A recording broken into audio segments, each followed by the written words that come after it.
Namo good morning. Thank you for joining me for our daily practice check-in. Listen, listen, listen. This beautiful sound calls us back to our true home.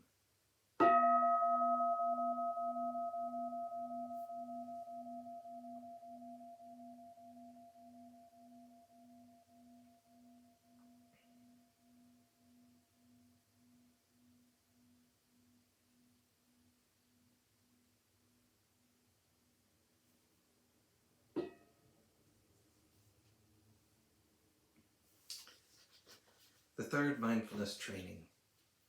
Aware of the suffering caused by sexual misconduct, I vow to cultivate responsibility and learn ways to protect the safety and integrity of individuals, couples, families, and society. I am determined not to engage in sexual relations without love and a long-term commitment. To preserve the happiness of myself and others, I am determined to respect my commitments and the commitments of others. I will do everything in my power to protect children from sexual abuse and to prevent couples and families from being broken by sexual misconduct.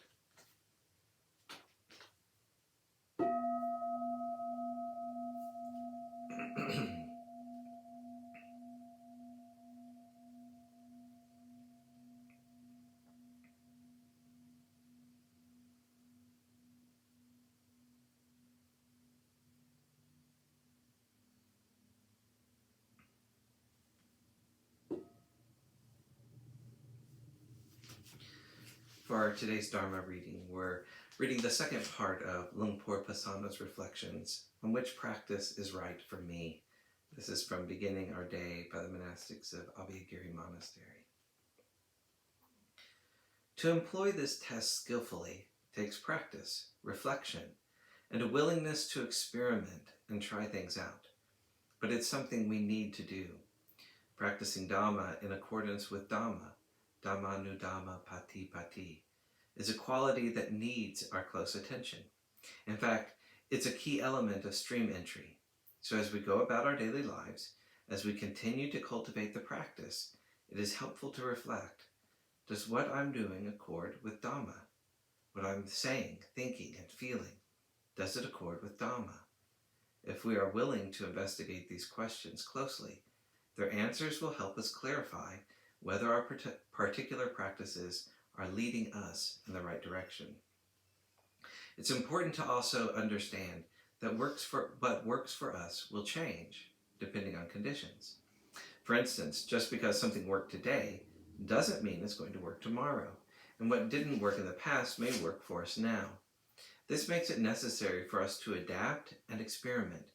Often Ajahn Chah would repeat a quote from one of his teachers, Ajahn Tangrat, who taught that the practice is very straightforward and easy.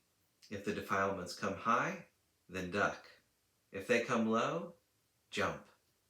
In other words, we're to do whatever the situation demands, whatever works as long as it is not causing ourselves or others more suffering. This entails first asking ourselves, how might I work with this particular situation? Once we have a sense of what might be a good approach, we put it into practice, try it out, and then evaluate the results. This all points to an ongoing, evolving relationship between the workings of our practice and the workings of our minds.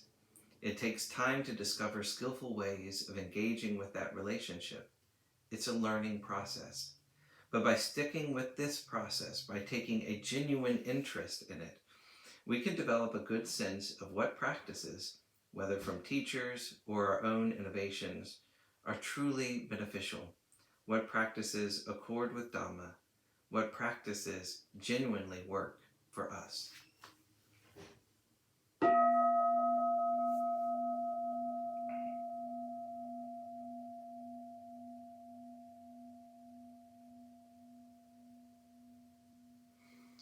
May all beings be well. May all beings be happy. May all beings be peaceful. Sadhu, sadhu, sadhu. Thank you for joining me this morning.